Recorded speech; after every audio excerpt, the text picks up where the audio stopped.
it chapter by chapter, one bite at a time. So many adventures and mountains we can climb. Take it word for word, line by line, one bite at a time.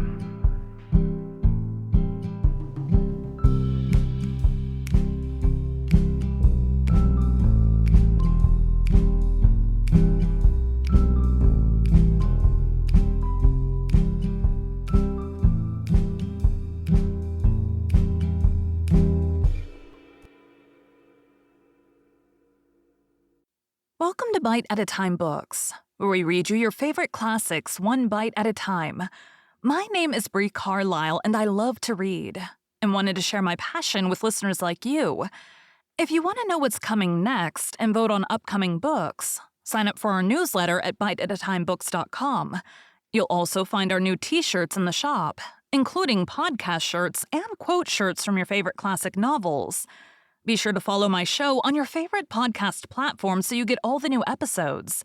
You can find most of our links in the show notes. But also our website, biteatatimebooks.com, includes all of the links for our show, including to our Patreon to support the show, and YouTube, where we have special behind the narration of the episodes. We're part of the Bite at a Time Books Productions Network. If you'd also like to hear what inspired your favorite classic authors to write their novels, and what was going on in the world at the time, check out the Bite at a Time Books Behind the Story podcast, wherever you listen to podcasts. Please note, while we try to keep the text as close to the original as possible, some words have been changed to honor the marginalized communities who've identified the words as harmful, and to stay in alignment with Bite at a Time Books' brand values. Today we'll be continuing Adventures of Huckleberry Finn by Mark Twain. Chapter 2. We went tiptoeing along a path amongst the trees back towards the end of the widow's garden, stooping down so as the branches wouldn't scrape our heads. When we was passing by the kitchen, I fell over a root and made a noise. We crouched down and laid still. Miss Watson's big servant named Jim was sitting in the kitchen door. We could see him pretty clear because there was a light behind him. He got up and stretched his neck out about a minute listening. Then he says, "Who da?" He listened some more. Then he come tiptoeing down and stood right between us. We could have touched him nearly. Well, likely it was minutes and minutes that there weren't a sound. And we all there so close together. There was a place on my ankle that got to itching. But I doesn't scratch it, and then my ear begun to itch and next to my back right between my shoulders. Seemed like I'd die if I couldn't scratch. Well, I've noticed that thing plenty times since. If you're with the quality, or at a funeral, or trying to go to sleep when you ain't sleepy, if you're anywheres where it won't do for you to scratch, why you'll itch all over in upwards of 1,000 places. Pretty soon Jim says, "Say, who is you? Where is you? Dog my cats if I don't hear something. Well, I know what I's gonna do. I's gonna sit down here and listen till I hears it again." So we sat down on the ground betwixt me and Tom. He leaned his back up against a tree and stretched his legs out till one of them most touched one of mine. My nose begun to itch. It itched till the tears come into my eyes, but I doesn't scratch. Then it begun to itch on the inside. Next, I got to itching underneath. I don't know how I was going to sit still. This miserableness went on as much as 6 or 7 minutes, but it seemed a sight longer than that. I was itching in 11 different places now. I reckoned I couldn't stand it more than a minute longer, but I set my teeth hard and got ready to try. Just then Jim begun to breathe heavy. Next, he begun to snore, and then I was pretty soon comfortable again. Tom made a sign to me, kind of a little noise with his mouth, and we went creeping away on our hands and knees. When we was 10 foot off, Tom whispered to me and wanted to tie Jim to the tree for fun, but I said no. He might wake and make a disturbance, and then they'd find out I weren't in. Then Tom said he hadn't got candles enough and he would slip in the kitchen and get some more. I didn't want him to try. I said Jim might wake up and come, but Tom wanted to risk it. So we slid in there and got 3 candles, and Tom laid 5 cents on the table for pay. Then we got out, and I was in a sweat to get away, but nothing would do Tom but he must crawl to where Jim was, on his hands and knees, and play something on him.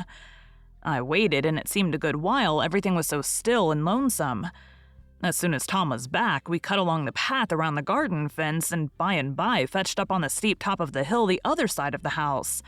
Tom said he slipped Jim's hat off his head and hung it on a limb right over him, and Jim stirred a little, but he didn't wake. Afterwards, Jim said the witches bewitched him and put him in a trance and rode him all over the state and then set him under the trees again and hung his hat on a limb to show who done it.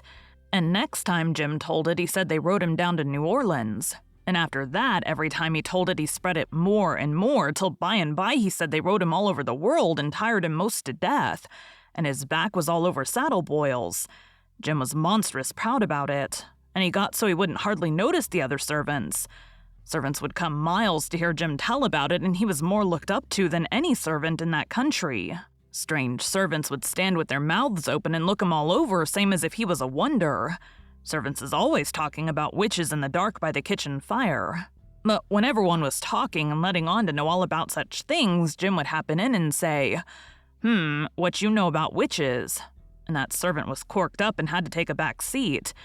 Jim always kept that 5-center piece round his neck with a string and said it was a charm the devil give to him with his own hands, and told him he could cure anybody with it and fetch witches whenever he wanted to just by saying something to it. But he never told what it was he said to it. Servants would come from all around there and give Jim anything they had just for a sight of that 5-center piece. But they wouldn't touch it, because the devil had had his hands on it. Jim was most ruined for a servant because he got stuck up on account of having seen the devil and been rode by witches.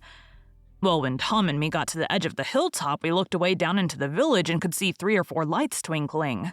Where there were sick folks, maybe. And the stars over us was sparkling ever so fine, and down by the village was the river, a whole mile broad and awful still and grand. We went down the hill and found Joe Harper and Ben Rogers and 2 or 3 more of the boys hid in the old tanyard. So we unhitched a skiff and pulled down the river 2.5 miles to the big scar on the hillside and went ashore. We went to a clump of bushes, and Tom made everybody swear to keep the secret, and then showed them a hole in the hill right in the thickest part of the bushes. Then we lit the candles and crawled in on our hands and knees. We went about 200 yards, and then the cave opened up.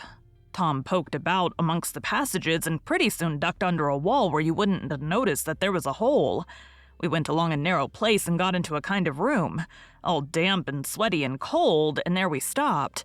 Tom says, "Now we'll start this band of robbers and call it Tom Sawyer's Gang. Everybody that wants to join has got to take an oath and write his name in blood." Everybody was willing.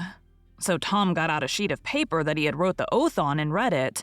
It swore every boy to stick to the band and never tell any of the secrets, and if anybody done anything to any boy in the band, whichever boy was ordered to kill that person and his family must do it, and he mustn't eat, and he mustn't sleep till he had killed them and hacked a cross in their breasts, which was the sign of the band.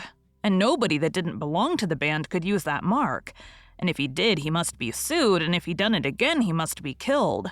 And if anybody that belonged to the band told the secrets, he must have his throat cut and then have his carcass burned up and the ashes scattered all around, and his name blotted off the list with blood and never mentioned again by the gang, but have a curse put on it and be forgot forever. Everybody said it was a real beautiful oath, and asked Tom if he got it out of his own head. He said some of it, but the rest was out of pirate books and robber books, and every gang that was high-toned had it. Some thought it would be good to kill the families of boys that told the secrets. Tom said it was a good idea, so he took a pencil and wrote it in. Then Ben Rogers says, "Here's Huck Finn, he hain't got no family. What you going to do about him?" "Well, hain't he got a father?" says Tom Sawyer. "Yes, he's got a father, but you can't never find him these days. He used to lay drunk with the hogs in the tanyard, but he ain't been seen in these parts for a year or more." They talked it over, and they was going to rule me out because they said every boy must have a family or somebody to kill, or else it wouldn't be fair and square for the others. Well, nobody could think of anything to do. Everybody was stumped and sat still. I was most ready to cry, but all at once I thought of a way. And so I offered them Miss Watson. They could kill her. Everybody said, "Oh, she'll do. That's all right, Huck can come in." Then they all stuck a pen in their fingers to get blood to sign with, and I made my mark on the paper. "Now," says Ben Rogers, "what's the line of business of this gang?" "Nothing, only robbery and murder," Tom said. "But who we going to rob? Houses or cattle or stuff?" "Stealing cattle and such things ain't robbery, it's burglary," says Tom Sawyer. "We ain't burglars. That ain't no sort of style. We're highwaymen. We stop stages and carriages on the road with masks on and kill the people and take their watches and money." "Must we always kill the people?" "Oh, certainly it's best. Some authorities think different, but mostly it's considered best to kill them, except some that you bring to the cave here and keep them till they're ransomed." "Ransomed? What's that?" "I don't know, but that's what they do. I've seen it in books, and so of course that's what we've got to do."